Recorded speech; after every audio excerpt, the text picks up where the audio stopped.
আপনারা জানেন যে ঈদ আমাদের ভিতরে পশুত্বকে কুরবানি করে, এটাই মূলত ঈদের ডিমান্ড।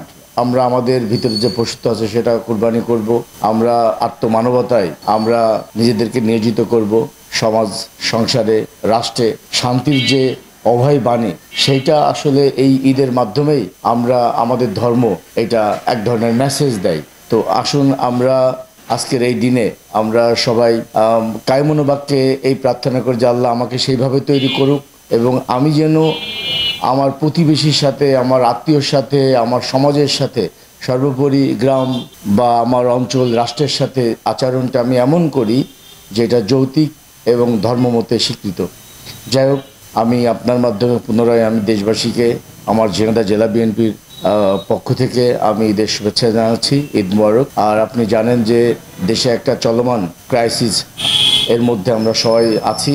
দীর্ঘ 17 বছর প্লাস আন্দোলন সংগ্রামের মধ্যে দিয়ে আমাদের দেশে অনেক মানুষ আত্মহত্যা দিয়েছে, বিশেষ করে বিএনপির হাজার হাজার নেতাকর্মী খুন গুম হয়েছে। আমরা দীর্ঘদিন আমরা অসংখ্য মামলা নিয়ে ঘর বাড়ি ছাড়া ছিলাম। এই প্রথম কোনো ঈদ আমরা বাড়িতে করতে পারছি, এর জন্য মহান রাব্বুল আলামিনের কাছে শুকরিয়া আদায় করি। তো সেই সাথে একটা অজানা একটা উৎকণ্ঠা আমাদের মধ্যে কাজ করছে যে আমরা চোর মেরে ডাকাতের পত্তন করছি কিনা। আজকে এই প্রশ্ন মানুষের মধ্যে আজকে একটি গণতান্ত্রিক রাষ্ট্রের জন্য, একটা গণতান্ত্রিক বিধি ব্যবস্থার জন্য আমরা চেষ্টা করছি। আমরা যার কারণে শেখ হাসিনাকে আমরা উৎখাত করলাম জুলাই আন্দোলনের ভিতর দিয়ে। সেই আন্দোলনে অসংখ্য আমার ছাত্র জনতা, আমার ভাই আত্মহত্যা দিলে এখন অনেক মানুষ পঙ্গু, তারা চিকিৎসা অভাবে আছে। অথচ আমাদের যে মূল কাজটি ছিল যে বাংলাদেশে একটি গণতান্ত্রিক ধারা আবার পুনরায় ফিরিয়ে দেওয়া, সেটা না করে আজকে সংস্কার বলে আজকে নির্বাচনকে বিলম্বিত করার চেষ্টা করা হচ্ছে। হ্যাঁ, সংস্কার তো দরকার। সংস্কার আমাদের 19 দফা ছিল, 31 দফা আছে।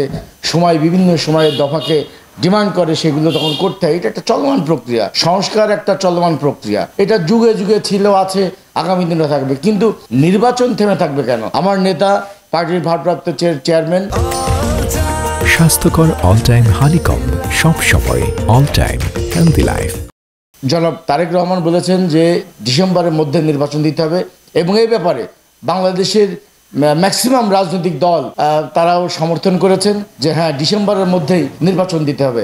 আমরাও বলছি ডিসেম্বরের মধ্যে নির্বাচন দিয়ে দেশের যে মানুষ, হাজার হাজার মানুষ এই যে আত্মহত্যা দিল, এই যে দীর্ঘ 17 বছর প্লাস আমরা যে আন্দোলন সংগ্রাম, আমাদের অনেক নেতাকর্মী গুম খুনের শিকার হলো, এদের যে মৌলিক যে ডিমান্ড সেটা আছে দেশে একটা নির্বাচন, যে নির্বাচনের ভিতর দিয়ে মানুষের মতামতের প্রতিফলন ঘটবে, মানুষ তার মতামত দেবে, মানুষ